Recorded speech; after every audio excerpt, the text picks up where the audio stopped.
Bonjour à toutes et à tous et bienvenue sur Tout Savoir DCG.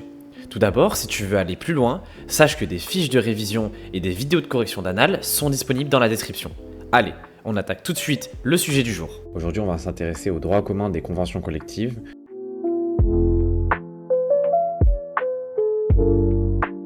Dans ce chapitre, on va voir les conventions collectives ainsi que leurs particularités au niveau des fusions, des extensions et des élargissements des conventions collectives. Et on va également voir les accords de branche et leurs particularités également, avec les accords d'entreprise également. Premièrement, une convention collective, c'est quoi? C'est un accord conclu entre un employeur ou un groupement d'employeurs et un ou plusieurs syndicats représentatifs en vue de fixer les conditions d'emploi et de travail ainsi que les garanties sociales. L'accord collectif traite un ou plusieurs sujets déterminés dans cet ensemble. Il y a 3 niveaux de négociation, ça on l'avait vu dans le chapitre 1. Il y a les accords nationaux interprofessionnels qui visent toute la France, en tout cas toutes les branches sur le territoire national. Il y a les conventions collectives de branche qui visent qu'une branche d'activité. Il y a les accords d'entreprise qui sont applicables qu'au niveau de l'entreprise. Il y a des conditions de validité à l'application des conventions collectives. Au niveau des conditions de fond, du côté des salariés, ça doit être conclu par un ou plusieurs syndicats représentatifs dans le champ d'application de la convention. On va voir juste après ce que ça signifie. Et du côté des employeurs, il n'y a aucune condition nécessaire, il n'y a pas de précision pour ça. Au niveau des conditions de forme, elle doit être écrite sous peine de nullité et doit contenir un préambule. Et dans le cas où il n'y a pas de préambule, elle n'est pas nulle pour autant. Il y a des conditions de publicité également. Elle doit être déposée au service du ministère du Travail ainsi qu'au greffe du Conseil de prud'homme du lieu de conclusion. Il y a des modalités d'information des salariés qui vont être définies par cette convention. Le salarié doit notifier de l'information. Par exemple, cette information peut être réalisée via des affichages en informant les salariés de la mise en vigueur de cette convention collective. À défaut d'information, ça rend inopposable aux salariés les obligations qui résultent pour eux de la convention collective, mais il ne les prive pas des droits des conventions collectives que leur reconnaît. Donc pour faire simple, si le salarié n'était pas au courant d'une obligation à laquelle il était tenu dans la convention collective et qu'il n'avait pas été mis au courant de cette obligation et qu'il n'a pas respecté cette obligation, étant donné qu'il n'avait pas été mis au courant, cette obligation est inopposable au salarié, donc il ne commet pas une faute. Par contre, si l'employeur est soumis à une obligation à laquelle le salarié n'est pas au courant, c'est pas pour autant que l'employeur ne doit pas respecter cette obligation. Au niveau des sanctions des conditions de validité, si les conditions ne sont pas respectées, le salarié ou le syndicat représentatif peut saisir le tribunal judiciaire pour demander la nullité de l'accord. Ce recours doit être exercé dans un délai de 2 mois. À défaut, l'action en nullité est irrecevable. En principe, la nullité est rétroactive, mais par contre, le juge, il peut tout de même, si elle risque d'entraîner des conséquences manifestes excessives, décider que la nullité ne produira d'effet que pour l'avenir ou moduler les effets de sa décision dans le temps. D'ailleurs, dans le temps, la durée de la convention collective, il y a 2 types de durée, celle à durée indéterminée et celle à durée déterminée, comme pour les contrats de travail finalement. La révision des conventions collectives, les conventions collectives à durée indéterminée peuvent être révisées, c'est-à-dire être modifiées à tout moment. Il y a un avenant qui doit être signé par les syndicats représentatifs. Cette révision s'applique à tous les syndicats signataires ou adhérents de la convention collective révisée, même s'ils n'ont pas signé l'avenant de révision. La dénonciation des conventions collectives. Toute convention collective à durée indéterminée peut être dénoncée à tout moment, c'est-à-dire on peut la remettre en cause. La dénonciation doit être globale, donc c'est-à-dire elle doit porter sur absolument tout ce que prévoit la convention collective, sauf si la convention autorise la dénonciation partielle. Dans ce cas-là, une nouvelle négociation de convention va être engagée. Tant que la nouvelle négociation n'a pas abouti, c'est l'ancienne convention, donc la convention dénoncée, qui va continuer de s'appliquer. Et si aucune convention n'a été conclue dans un délai d'1 an après l'expiration du préavis, donc les négociations ont duré 1 an sans aboutir, la convention dénoncée cesse d'être applicable, mais les salariés conservent une rémunération dont le montant annuel ne peut être inférieur à la rémunération versée lors des 12 derniers mois. Donc ça, c'est dans le cas où plus aucune convention s'applique, on va quand même déterminer la rémunération par défaut, celle qui avait été versée au cours des 12 derniers mois pour éviter que les salariés soient désavantagés. L'autre type de convention collective, en termes de durée, c'est celle à durée déterminée. Les conventions collectives peuvent être conclues pour une durée déterminée, mais celle-ci ne peut excéder 5 ans. Elles peuvent être révisées avant l'échéance du terme si tous les signataires y consentent, mais elles ne peuvent pas être dénoncées. À l'expiration du terme, la convention collective à durée cesse immédiatement d'être applicable. Donc il y a quelques petites variantes par rapport à celle à durée indéterminée. Ces conventions collectives, elles s'appliquent au contrat de travail, donc elles s'appliquent au contrat de travail conclu après son entrée en vigueur, mais également à ceux entrés en cours d'exécution. Conformément au principe de faveur, si le contrat prévoit des dispositions moins favorables, c'est possible. Les clauses du contrat de travail moins favorables seront remplacées par celles de la convention collective plus favorable, ça c'est le principe de faveur, et les droits prévus par la convention collective ne s'incorporent pas au contrat de travail. Le salarié ne peut donc pas les invoquer lorsque son contrat de travail n'est plus soumis à la convention collective. En l'absence d'application de la convention collective par l'employeur, donc par exemple si une rémunération était plus favorable prévue par la convention collective et que l'employeur ne l'a pas appliquée, il y a 2 sanctions civiles qui sont prévues. Premièrement, l'exécution forcée de la convention collective et la condamnation au paiement de dommages et intérêts. Donc ça, c'est les 2 sanctions.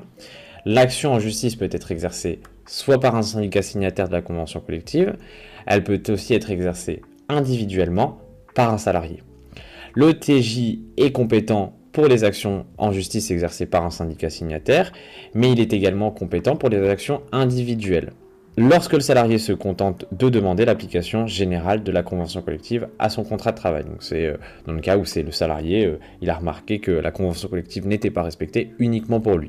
A l'inverse, si le salarié formule des prétentions particulières, c'est le conseil de prud'homme qui va être compétent cette fois-ci, et non pas le TJ. Chaque niveau de négociation, donc les 3 niveaux de négociation qu'on a vus, ont des règles particulières. Premièrement, les ANI, accords nationaux interprofessionnels, il y a 2 conditions pour qu'ils rentrent en vigueur.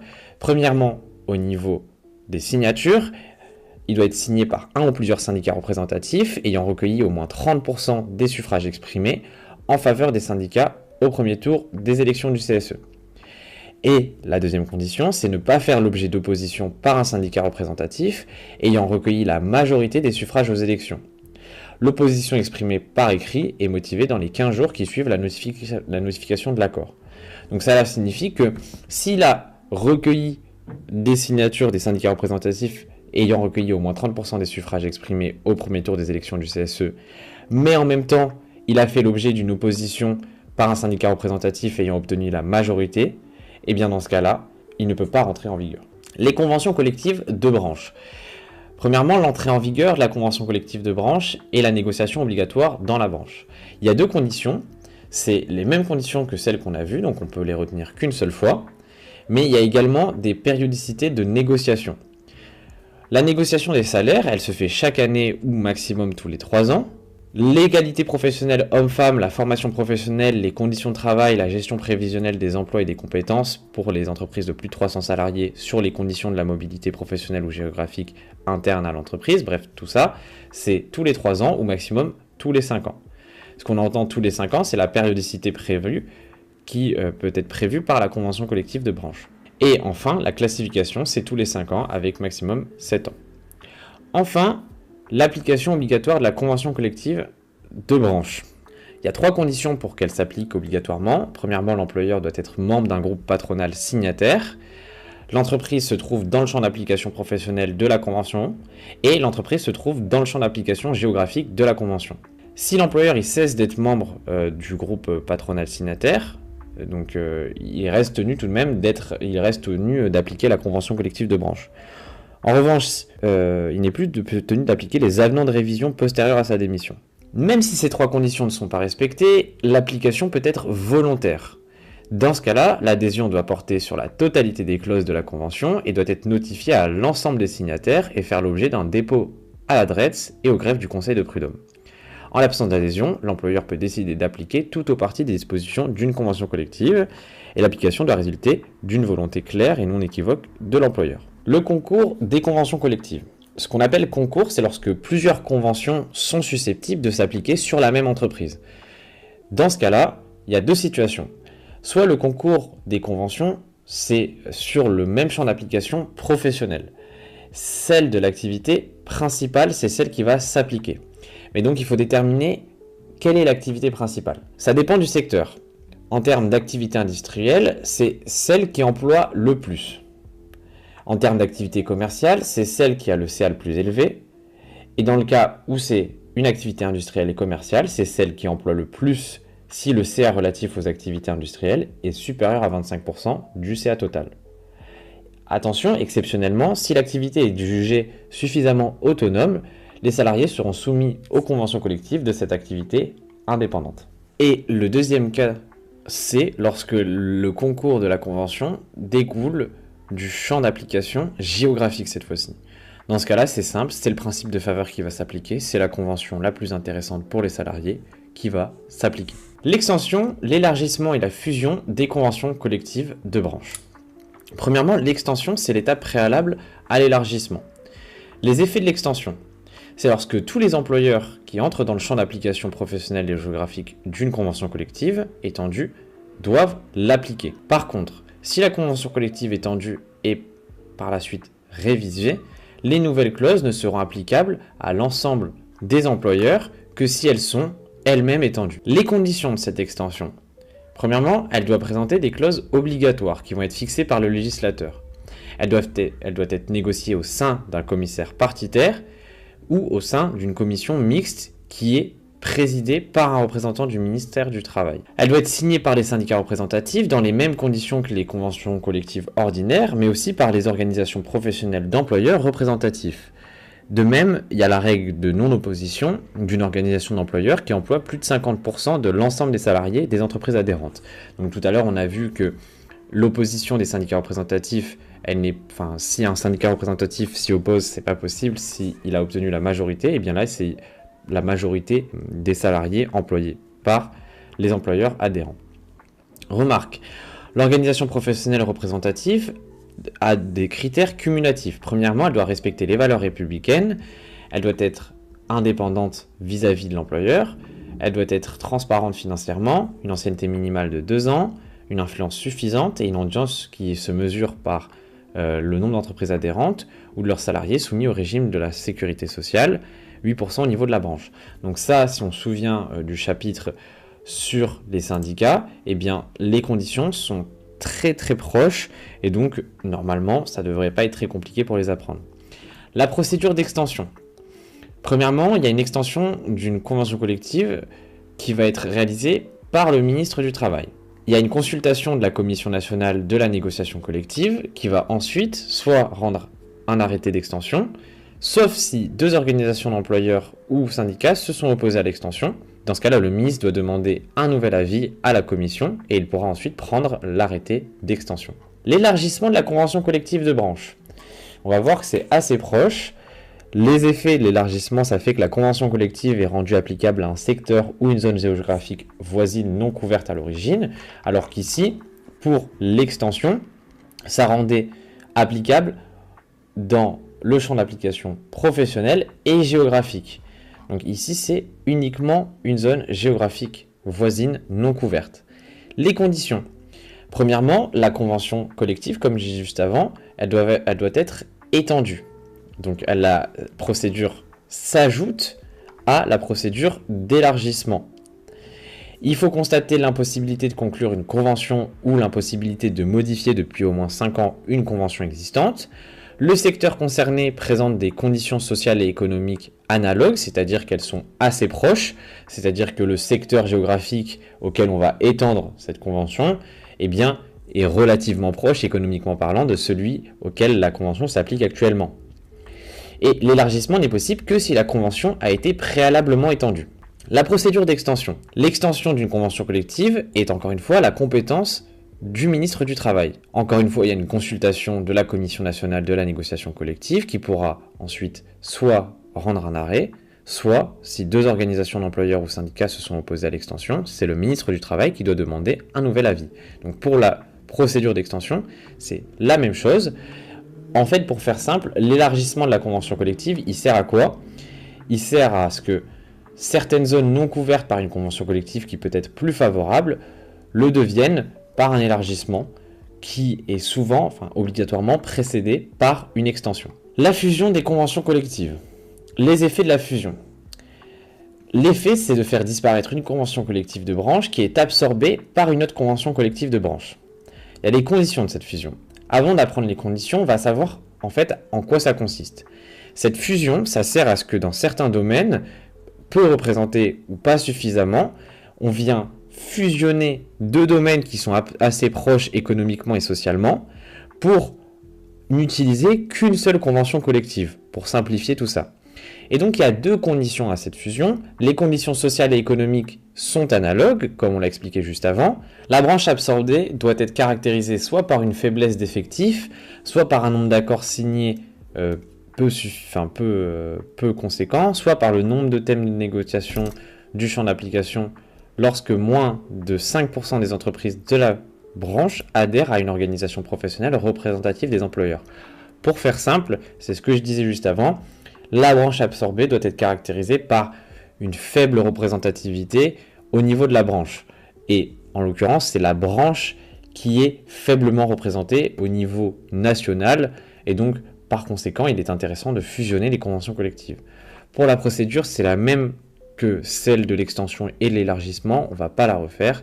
C'est pareil. Maintenant, on va voir l'accord d'entreprise, donc qui est le troisième niveau. Donc, la négociation peut concerner l'ensemble de l'entreprise, un établissement ou plusieurs établissements. Il est également possible de conclure des accords de groupe. La négociation, elle se place entre l'employeur et les délégués syndicaux, sur une invitation des syndicats représentatifs par l'employeur, à défaut sanctions pénales pour discrimination syndicale. Cet accord d'entreprise a également des conditions pour entrer en vigueur, donc on se souvient tout à l'heure des conditions d'application de l'accord national interprofessionnel et de la convention collective de branche. Et bien ici, il y a également des conditions. Ces conditions sont les suivantes.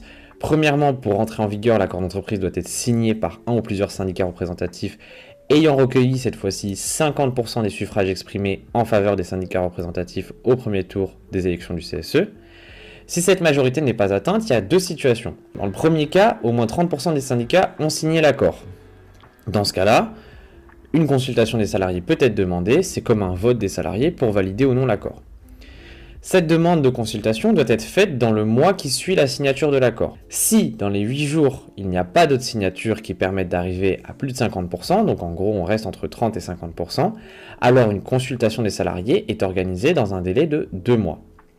Dans le deuxième cas, si les 30% ne sont même pas atteints, l'accord ne peut être validé, et donc dans les deux cas, l'accord rentrera en vigueur s'il est approuvé par les salariés à la majorité des suffrages exprimés. Donc on va faire un petit récapitulatif parce que ça part un peu dans tous les sens. La condition première, c'est d'avoir obtenu des signatures par plusieurs syndicats représentatifs ayant obtenu plus de 50% des suffrages exprimés. Dans le cas où il y a seulement 30% des syndicats qui ont signé l'accord, eh bien l'accord ne peut rentrer en vigueur, mais la loi prévoit, on va dire, un arrangement. La consultation des salariés peut être possible pour essayer d'augmenter 30% à 50% pour respecter la première condition. Mais si on n'arrive pas à obtenir cette condition, ou si cette condition des 30% n'est même pas obtenue dès le début, eh bien dans ce cas-là, l'accord ne peut rentrer en vigueur. Mais dans les deux cas, si on est passé par le fait que la majorité n'ait pas été atteinte, ou par le fait que la majorité était atteinte, l'accord entrera en vigueur que s'il est approuvé par les salariés à la majorité des suffrages exprimés. Voilà, c'est un peu complexe, il serait préférable de mettre en situation pour un peu mieux comprendre cet exemple. Bon, du coup, on va mettre en contexte cet aspect parce qu'il est assez compliqué à comprendre. On a demandé à notre ami ChatGPT de nous aider. Il nous présente une entreprise Technovia qui a 300 salariés qui souhaite mettre en place un accord sur le télétravail. La première étape, c'est la négociation. Si l'employeur n'invite pas à négocier, dans ce cas-là, il y a une sanction pénale ou la nullité de l'accord signé. Pour la mise en contexte, à l'élection du CSE au premier tour, la CGT a obtenu 30%, la CFDT 25%, FO 10% et les autres, ou abstention, 35%. Dans le cas où la CFDT et la CGT votent pour cet accord, ça fait 55% des voix, donc l'accord est immédiatement valable, puisqu'on excède les 50% du suffrage exprimé au premier tour. Mais imaginons que c'est que la CGT qui vote pour l'accord, donc ça fait 30% des voix. Dans ce cas-là, il faut organiser une consultation des salariés, puisqu'on est au-delà de 30%, mais on est de moins de 50%. Si dans les 8 jours suivant la signature, aucun autre syndicat ne s'est proposé à signer l'accord pour excéder les 50%, eh bien, il y a une consultation qui va être organisée dans un délai de 2 mois, Si à cette consultation, la majorité des salariés votent pour l'accord, dans ce cas-là, l'accord est valable. Donc, même si on n'obtient pas 50% des syndicats représentatifs, mais que la majorité des salariés votent pour, l'accord est valable. Dans le dernier cas, imaginons qu'on n'excède même pas les 30%, seuls 10% signent, donc c'est FO qui signe, et bien dans ce cas, aucune validation n'est possible, même pas par consultation des salariés, l'accord est automatiquement invalide. Voilà pour l'explication qui est peut-être un peu plus claire. Exception. La négociation par les élus du personnel ou par les salariés mandatés. En l'absence de délégué syndical, l'employeur peut négocier un accord d'entreprise avec des élus du personnel ou avec des salariés mandatés directement. Dans les entreprises de 11 à 49 salariés, la négociation entre l'employeur et un ou plusieurs élus du personnel, l'accord entrera en vigueur s'il a été signé par des élus représentants, ensemble la majorité des suffrages exprimés. Donc dans tous les cas, c'est la majorité. Et un ou plusieurs salariés mandatés par un syndicat représentatif, l'accord entrera en vigueur s'il a été approuvé par la majorité des suffrages exprimés. Donc que ce soit par les élus représentants ou par un ou plusieurs salariés mandatés par un syndicat représentatif, c'est la majorité des suffrages exprimés. Dans les entreprises d'au moins 50 salariés, la négociation se passe entre l'employeur et un ou plusieurs membres du CSE. S'ils sont mandatés par un syndicat représentatif, l'accord entrera en vigueur s'il est approuvé par les salariés à la majorité des suffrages exprimés, encore une fois.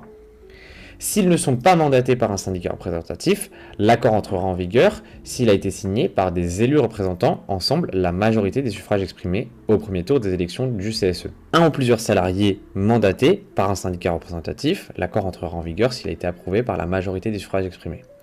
Dans tous les cas, c'est la majorité des suffrages exprimés, que ce soit l'entreprise de 11 à 49 salariés ou d'au moins 50 salariés.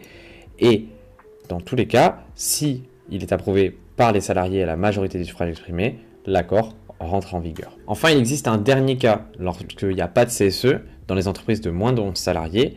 Comme il n'y a jamais de délégué syndical ou d'élu du personnel, l'employeur dans cette situation peut proposer directement aux salariés un projet d'accord d'entreprise. L'accord entre en vigueur s'il est approuvé par les salariés, cette fois-ci pas 50%, mais à la majorité des 2/3. Cette exception s'applique aussi pour les entreprises de 11 à 20 salariés sans élu du personnel, faute de candidats aux élections, donc dans le cas où il n'y a pas de CSE dans ces entreprises-là. La négociation obligatoire dans l'entreprise. Premièrement, le contenu de la négociation. Dans les entreprises comportant au moins un délégué syndical, certains thèmes doivent être négociés périodiquement entre l'employeur et les délégués syndicaux. Dans le premier cas, l'accord d'entreprise destiné à encadrer ces négociations est conclu, c'est-à-dire que l'accord d'entreprise fixe la périodicité, les thèmes et les modalités de négociation. La durée max c'est 4 ans. Pour certains thèmes, la loi prévoit d'autres durées, on ne va pas rentrer en détail. Et dans le deuxième cas, aucun accord d'entreprise n'a été conclu pour encadrer ces négociations. La négociation est obligatoire une fois par an sur certains thèmes, une fois tous les 3 ans sur d'autres thèmes. On ne va pas rentrer en détail ici, je vous invite à approfondir de votre côté. Et c'est à l'employeur de prendre l'initiative de négocier. À défaut de négociation, dans un délai max prévu, celle-ci s'engage obligatoirement à la demande d'un délégué syndical. Le déroulement de la négociation, l'interdiction à l'employeur sauf urgence de prendre des décisions unilatérales dans le domaine qui font l'objet de négociations, donc on a obligatoirement nécessité de consulter les membres du personnel. La discussion aboutit soit à un accord, soit à un procès-verbal de désaccord. Celui-ci doit mentionner les dernières propositions des parties et les mesures que l'employeur entend appliquer unilatéralement.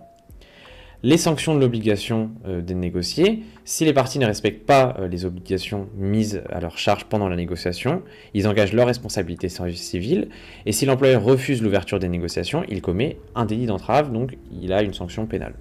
C'était tout pour ce chapitre qui est assez dense. Je vous conseille tout de même de l'approfondir, surtout au niveau des conditions qui sont assez nombreuses pour les 3 niveaux de convention collective.